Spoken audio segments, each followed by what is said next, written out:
interior. So now we're going to talk about the inside of the earth. A little bit later in this unit, we're going to talk about the actual crust of the earth and how that works. But first you need to understand how the inside of the earth is creating all the things on top of it to move, and the mechanisms and the depths and all of that kind of stuff too. So what holds the hydrosphere, which is the water, the atmosphere, which is our gas, and the lithosphere, which is the rock, together? Well, everything that's keeping you down here on Earth is gravity. This is what's holding all of our spheres together. It's pulling down on the actual rock, it's pulling down on the water, it actually pulls on the gases that you're breathing right now in order for everything to kind of stay in its happy way. So, interior layers, which are mainly solid, some of them are liquid, and it all depends on where you are in terms of depth of the earth.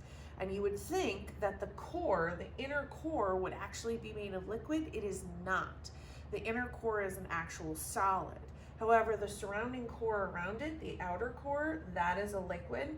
And this mantle piece right here, the mantle piece is called the plastic mantle, and that's because it's not actually a solid and it's not totally a liquid. It has the consistency of like peanut butter, which is kind of interesting. Or another good example is frosting. The frosting that you get in the little canisters, that type of frosting, it's that kind of that consistency where it's not a solid, but it's not quite a liquid. Okay? So if you take out your Earth Science reference table and you open it up to page 10, you're going to see this chart. Now it's kind of confusing right now because you don't know how to use it, but once we break it down, it's going to make way more sense. I also might make a separate video too to use some color coordinating with it so that you can also see it a little bit up close of how things work. But you can see right here, you have the inner core, the outer core, the stiffer mantle, the asthenosphere, which is known as the plastic mantle. That's that peanut buttery frosting part. And then you have the different parts of the crust, also known as the lithosphere. Part of the lithosphere, you have the crust and the rigid mantle. They're two thin lines together because that's really how thin the Earth's crust is, and the rigid mantle. And then you can also see that the asthenosphere causes these convection currents going on, and that's what's driving the movement of the plates. Okay, so that's the part of the Earth, starting from the inner core going out to the outer core. There's different features that we'll talk about later, but if you follow it down here, you have the amount of pressure. So this solid black line actually is the amount of pressure at certain depths. So if I said to you at the bottom of the stiffer mantle, so here's the stiffer mantle, I follow down from the bottom where that dotted line is, and I'd follow it across, and of course I turn the page when I shouldn't. I follow it across, and it should be at 1.5 million atmospheres, okay? Again, I'm gonna make another video on this to show you a little bit more in depth how this works. And then that same spot at the bottom of the stiffer mantle, to figure out the temperature, I would follow this solid black line to where the temperature is for that dotted line, and it's about 5,000 degrees Celsius. Okay, so this solid line is going to be the temperature at whatever depth you're going to go to. And then you can actually figure out the depth down here at the bottom. So the bottom of that stiffer mantle, it's about 3,000 kilometers deep. Okay, just about. It's like 2,900 and something. But we're just getting close to it. So there's also this thing about the melting point and why at certain depths it's melted or if it's liquid. Well, when the temperature is over the melting point, that means it's going to be a liquid.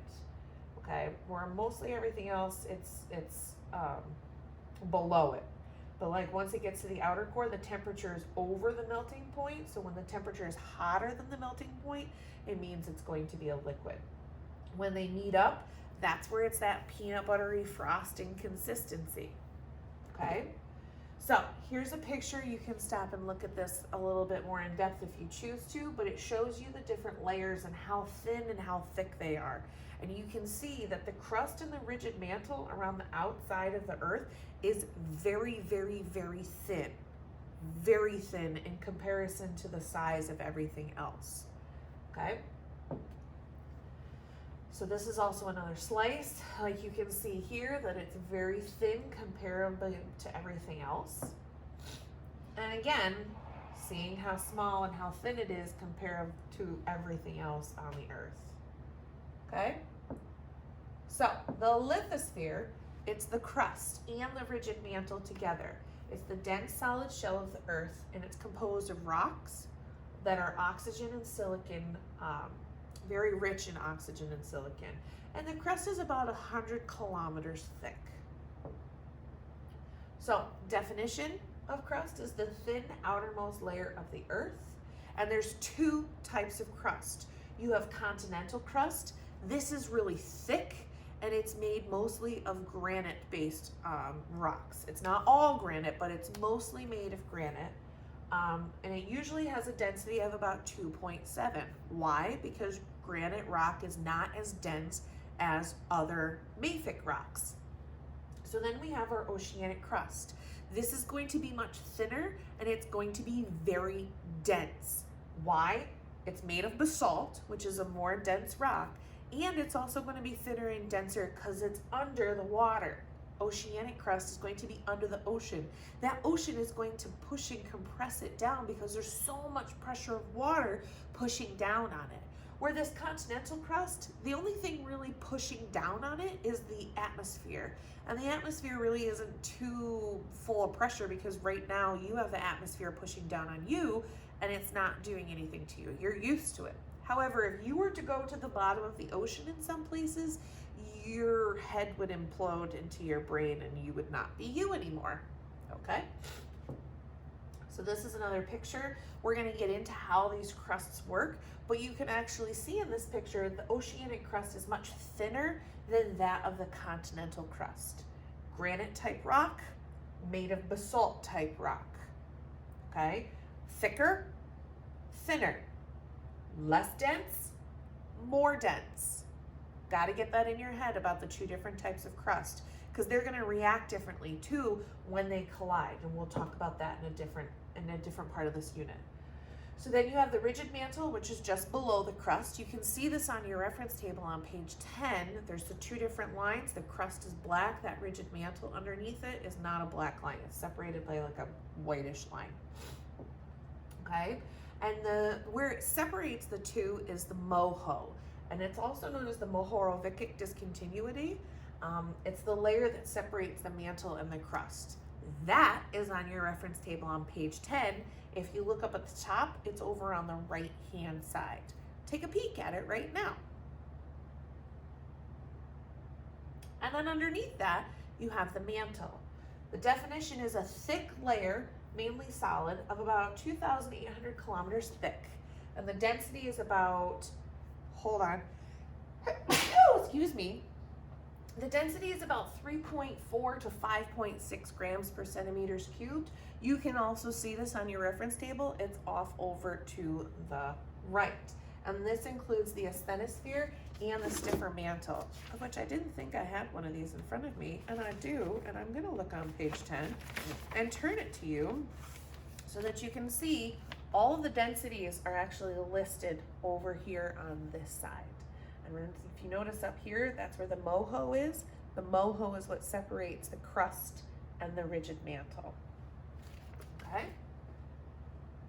So the asthenosphere, which is this like grayish area right here, also known as the plastic mantle, it's the upper part of the mantle, which is soft and squishy. I don't suggest that you try to play around on it because by soft and squishy, it's semi-molten rock and it would be very, very hot. Okay? So it has this partial melting, which is that peanut butter or that frosting consistency. And then the interior temperature is the same as its melting point.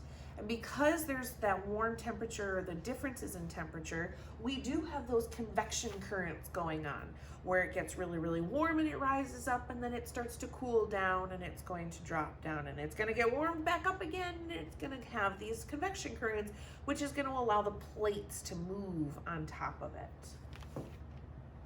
So the stiffer mantle is now where it gets to be the solid part of the mantle. The interior temperature is below the melting point, so the melting point actually rose up higher. Even though the temperature gets warmer the farther down you go. It has stuff to do with the amount of pressure and the temperature kind of working together of where the melting point falls. And in the stiffer mantle, the melting point goes above the actual temperature, so that's why it's a solid. And then you have our cores. There's the outer core and the inner core. And the innermost region of the earth of the two, and the outer core is the liquid in iron and nickel, and the interior temperature is above the melting point. So that's hotter than the melting point because of the pressure and all that stuff. So that's why it's liquid in the outer core. And the inner core is solid iron and nickel, because the interior temperature is below the melting point. That dotted line of the melting point goes higher than the actual temperature. Again, because of the temperature and the pressure and how it all works out, that's going to be a solid.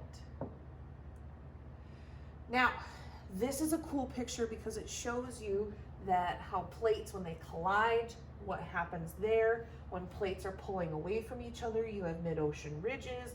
You can see where the shallow mantles are, the crust and the lithosphere part. This is the lower mantle. And then you have your outer core, which is molten here, and your inner core, which is going to be your solid. And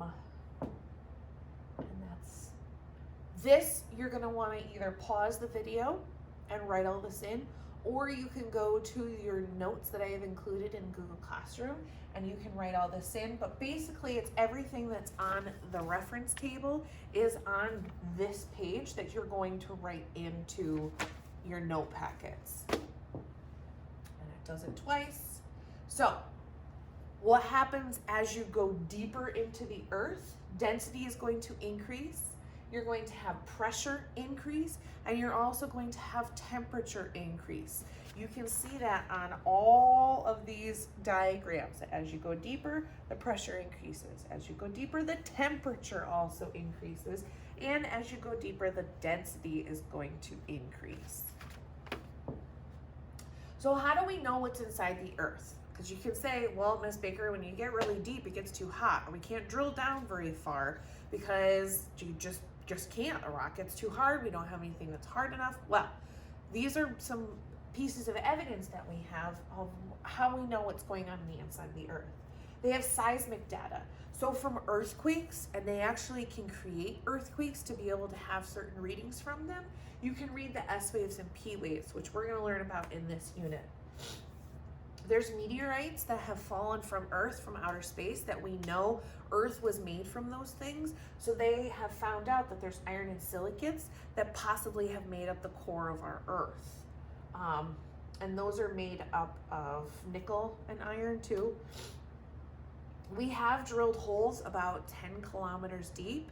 There is a hole in Russia that you can look up about. I might share the video with you because I think I have it still.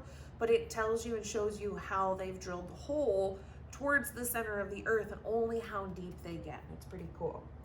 There's also volcanoes. Volcanoes are almost like, it's kind of gross, but it's like a pimple to the inside of the earth that stuff spewing out must be what's on the inside of the earth, okay? And then you have magnetic fields that are caused by the iron core. And actually our magnetic fields are looking to change in the near future, which could bring some bad things happening. So these are all things that you should check for your own understanding. You can go back through. And this was the first section, and you do need to make sure that you understand how page 10 of your reference tables works.